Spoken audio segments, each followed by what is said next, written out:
Yellowstone volcano increased risk warning after scientists pinpoint magma intrusion.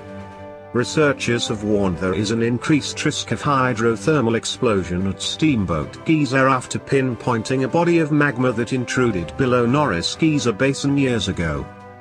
Scientists used GPS data to model what may have occurred below the surface to explain why an area near the basin has been inflating and deflating by several inches in erratic bursts for the past 2 decades.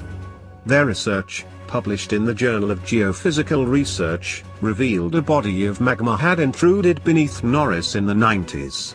As the fluid got stuck and pressure built up, the ground would rise, and when the fluids were able to escape elsewhere, the ground deflated. Recent activity has provided new insights into the causes of surface deformation in and around the Yellowstone caldera, a topic that has been debated since the discovery of caldera floor uplift more than 4 decades ago. An episode of unusually rapid uplift centered near Norris Geyser Basin along the North Caldera Rim began in late 2013 and continued until an earthquake on March 30, 2014.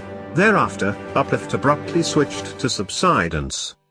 The new research does not indicate that the supervolcano is any closer to erupting. Instead, these geologic movements may help explain why the park's Steamboat Geyser, the world's tallest active geyser, has been erupting at a record-breaking pace since March 2018. While the threat of a super-eruption remains a reality, the USGS has previously put minds at ease regarding overdue claims.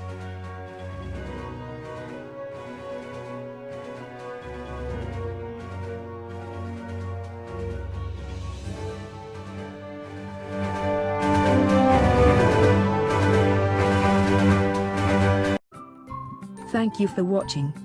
Please subscribe to us on YouTube. If you like, donate to us, visit home on the page PayPal.